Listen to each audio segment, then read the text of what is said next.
Episode 42 penuh keterkejutan. Malam itu rumah Arkatama dan Kemuning sudah mulai sepi.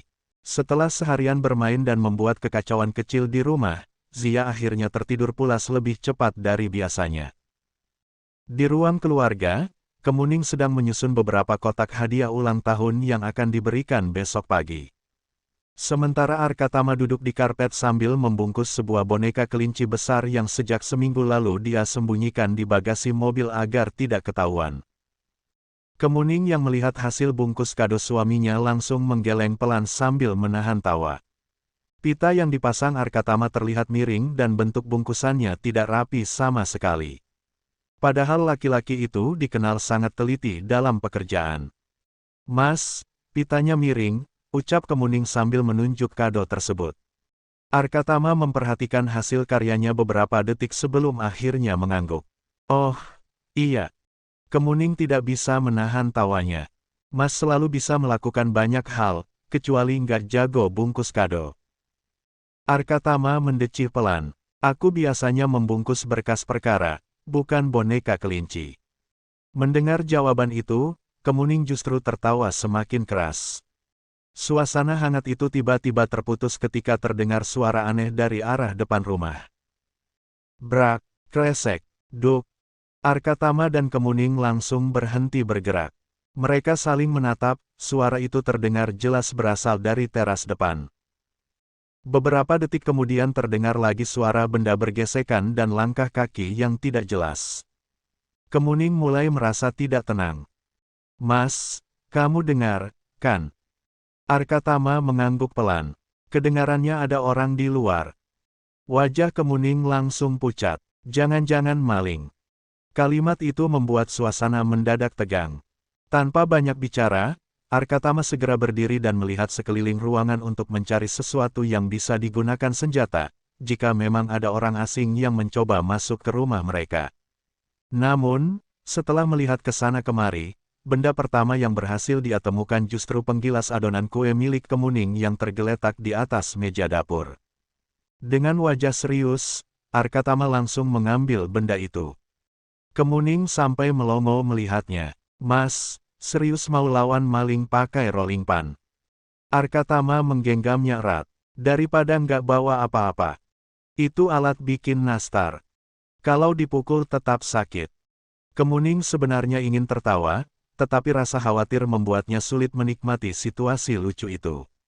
"Aku ambil Zia dulu." "Ya." Arkatama langsung mengangguk. Kemuning segera berlari kecil menuju kamar, tidak sampai 1 menit kemudian dia kembali keluar sambil menggendong Zia yang masih setengah tertidur. Mata bayi itu masih sayu dan rambutnya berantakan karena baru bangun. "Mama," gumam Zia sambil mengucek mata. "Iya, sayang. Tidur lagi, iya." Zia malah menyandarkan kepalanya di bahu sang ibu. Sementara itu Arkatama perlahan mendekati pintu depan. Jantungnya berdetak lebih cepat. Meski berusaha tenang, dia tetap waspada. Apalagi sekarang dia punya istri dan anak yang harus dilindungi. Baru saja Arkatama hendak mengintip lewat jendela samping, tiba-tiba pintu depan terbuka begitu saja. Refleks Arkatama langsung mengayunkan penggilas adonan ke arah orang yang masuk. "Au!" Terdengar teriakan keras. "Kak Arka! Astaga!" Arkatama langsung membeku. Kemuning melongo. Zia bahkan langsung membuka matanya lebar-lebar karena kaget. Di depan mereka berdiri Arya Satya yang sedang memegangi kepalanya sambil meringis kesakitan. Di belakangnya terlihat Stephen yang membawa banyak sekali balon gas warna-warni hingga hampir menutupi tubuhnya. "Kakak mau membunuh aku," protes Arya Satya sambil memegang dahinya. Arkatama masih memegang penggilas kue dengan wajah kaku. "Kamu ngapain pulang tengah malam begini dan masuk diam-diam kayak maling?" "Aku ini adikmu, Kak." "Ya, kasih kabar dulu kalau mau pulang." Stephen yang melihat kejadian itu langsung tertawa sampai tubuhnya gemetar. "Aku tadi sudah bilang suruh kirim pesan dulu." "Diam kamu. Gara-gara kamu merengek ingin ikutan acara keluargaku, jadi aku harus jemput kamu dulu." "Belum lagi kamu malah pesan balon-balon itu," balas Arya Satya kesal. Kemuning akhirnya tidak sanggup lagi menahan tawanya. Situasi yang tadi tegang mendadak berubah sangat lucu. Begitu mendengar keluhan Arya Satya dengan jelas, wajah Kemuning langsung berubah terkejut dan senang. Arya, kamu ini ada-ada saja. Arya Satya langsung tersenyum lebar. Kakak ipar favoritku. Apa kabar? Baik, Kemuning tertawa sambil menggeleng. Kenapa kamu tidak bilang kalau mau pulang? Tentu saja mau buat kejutan. Loh, katanya ada kegiatan di kampus, jadi enggak bisa pulang. Aku sengaja enggak bilang. Barulah Arya Satya menunjukkan isi tas besar yang dibawanya. Di dalamnya ada topi ulang tahun, dekorasi lucu, hadiah, dan berbagai perlengkapan pesta kecil. Aku mau kasih kejutan buat Gemoy. Mata Arya Satya langsung berbinar saat melihat Zia. Sementara Zia yang tadi mengantuk mendadak segar kembali ketika melihat banyak balon warna-warni melayang di atas kepala Stephen. Om, tangannya langsung menunjuk balon-balon itu dengan semangat. Arya Satya tertawa bahagia. Nah, itu dia yang aku tunggu. Melihat tawa Zia membuat hati semua orang ikut menghangat. Dia segera mengambil salah satu balon dan memberikannya kepada Zia. Bayi kecil itu langsung tertawa riang. Kemuning lalu memperhatikan Stephen lebih lama. Kondisi pemuda itu jauh lebih baik dibanding terakhir kali mereka bertemu. Tubuhnya sudah lebih berisi. Wajahnya tidak lagi pucat seperti dulu. Senyumnya juga terlihat lebih cerah. Stephen kelihatan sehat sekarang, puji Kemuning tulus. Stephen tersenyum malu. Sudah jauh lebih baik. Syukurlah. Meski dokter masih melarangnya berada di tempat yang terlalu ramai, setidaknya sekarang Stephen sudah bisa menikmati hidup dengan lebih nyaman. Waktu terus berjalan tanpa terasa. Rumah yang tadinya sunyi perlahan berubah ramai. Arya Satya dan Stephen sibuk memasang balon di berbagai sudut ruangan. Arkatama ikut membantu memasang dekorasi sambil sesekali mengomel karena Arya Satya selalu menempelkan perekat di tempat yang salah. Sementara, Kemuning menyiapkan kue ulang tahun kecil yang sudah dibelinya diam-diam. Menjelang tengah malam, semuanya sudah siap. Lampu ruang keluarga dimatikan, lilin dinyalakan. Suasana mendadak terasa hangat dan haru. Ketika jarum jam tepat menunjukkan pukul 12 malam, semua orang berkumpul mengelilingi Zia. Selamat ulang tahun, sayang, ucap Kemuning dengan mata mulai berkaca-kaca.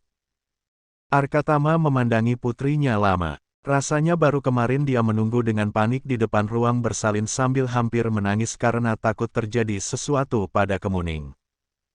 Sekarang putri kecil mereka sudah berusia 1 tahun. Arkatama mencium kepala Zia perlahan.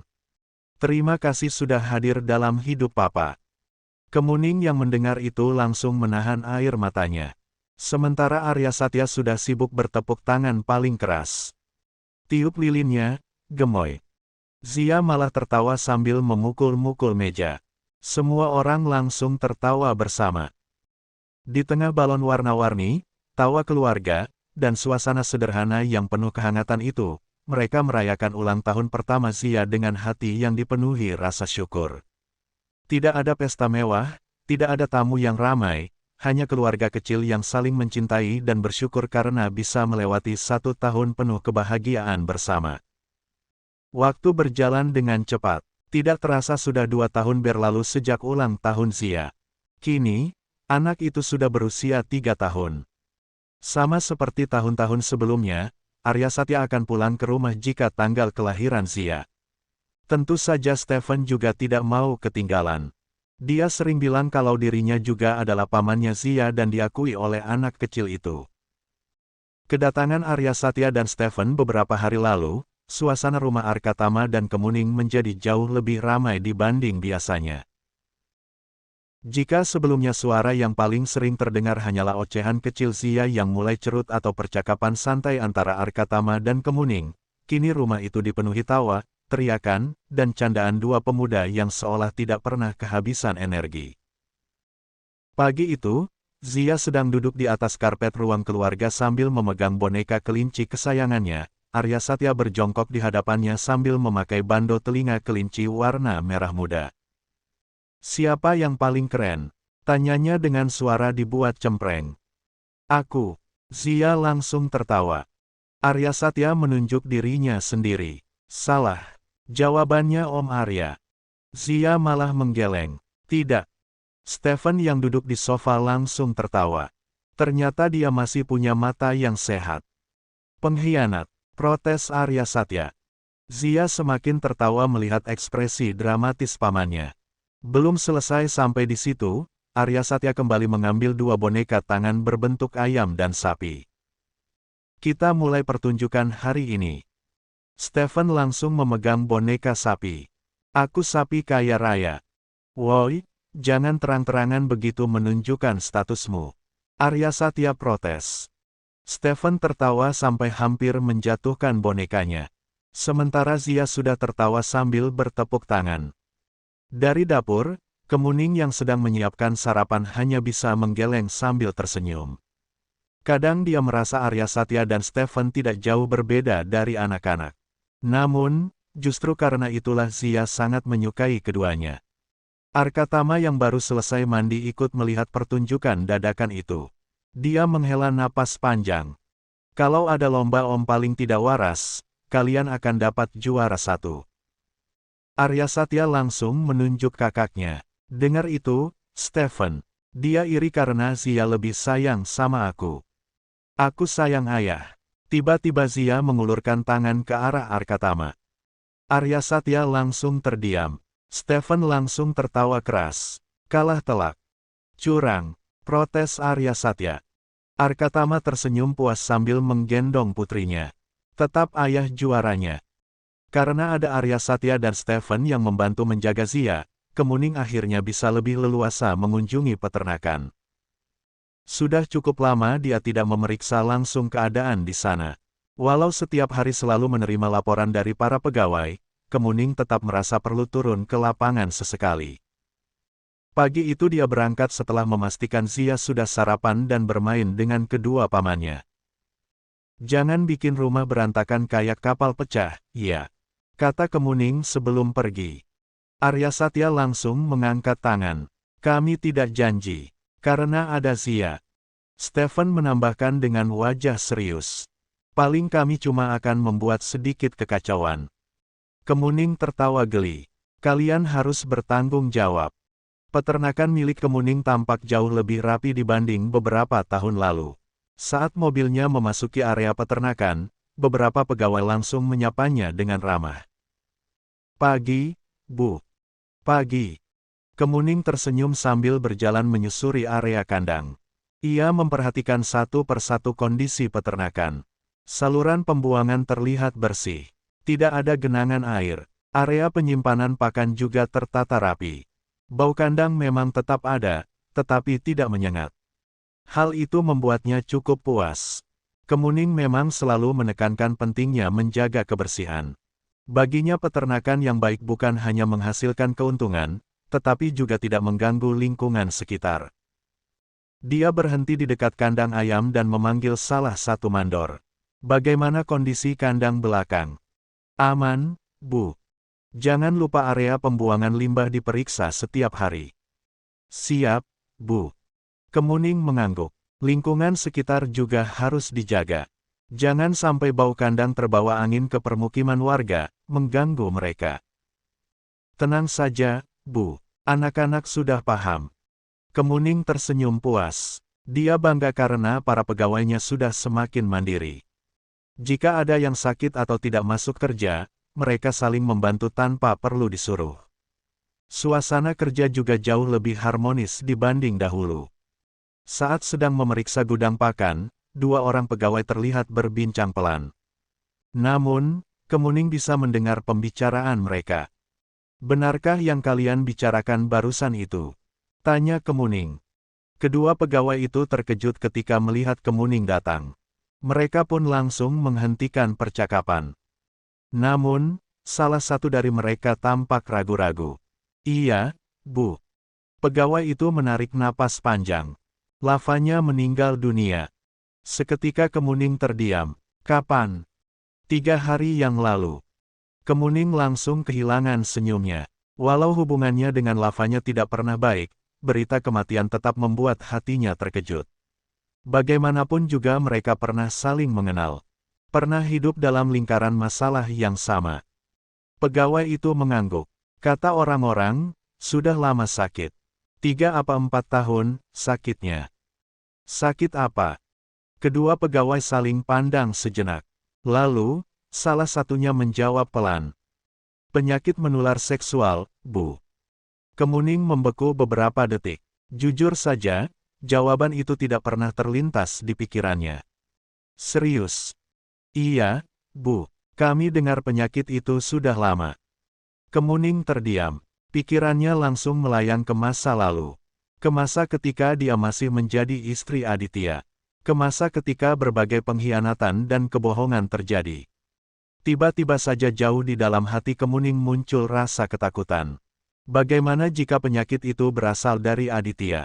Bagaimana jika dulu dirinya pernah tertular tanpa sadar? Dia jadi LC dan wanita nakal saat kerja di ibu kota, dulu, lanjut pegawai lainnya. Setelah mengetahui sumber penyakit lavanya berasal dari kehidupannya setelah pergi ke kota dan bekerja sebagai LC, dada Kemuning terasa jauh lebih lega. Setidaknya ketakutan itu tidak pernah menjadi kenyataan. Kemuning mengembuskan napas panjang. Semoga dia tenang di sana. Kedua pegawai mengangguk. Amin. Walau lavanya telah melakukan banyak kesalahan semasa hidupnya, kini semuanya telah berakhir. Tidak ada lagi kebencian ataupun persaingan, yang tersisa hanyalah doa bagi seseorang yang telah pergi meninggalkan dunia. Menjelang sore, Kemuning memutuskan pulang. Matahari mulai turun perlahan di ufuk barat. Langit berubah jingga keemasan. Udara terasa lebih sejuk dibanding siang tadi. Sepanjang perjalanan, pikirannya masih memikirkan kabar tentang lavanya. Hidup memang aneh. Dulu lavanya pernah menjadi sumber masalah dalam hidupnya. Namun, kini wanita itu telah tiada. Dan Kemuning justru merasa sedih. Bukan karena kehilangan, melainkan karena menyadari bahwa hidup seseorang bisa berakhir dengan begitu tragis. Saat mobilnya melewati jalan utama desa, tiba-tiba pandangannya tertuju pada sosok yang terasa sangat familiar. Kemuning otomatis mengurangi kecepatan kendaraan. Matanya menyipit dan jantungnya berdetak sedikit lebih cepat. Orang itu berdiri di pinggir jalan dengan pakaian lusuh dan tubuh yang terlihat jauh lebih kurus dibanding terakhir kali mereka bertemu. Kemuning langsung mengenali wajah tersebut. Wajah yang dulu pernah menjadi bagian penting dari kehidupannya. Wajah yang selama bertahun-tahun tidak pernah benar-benar hilang dari ingatannya. Lalu untuk sesaat, Kemuning hanya bisa memandangi sosok itu dengan penuh keterkejutan. Bersambung.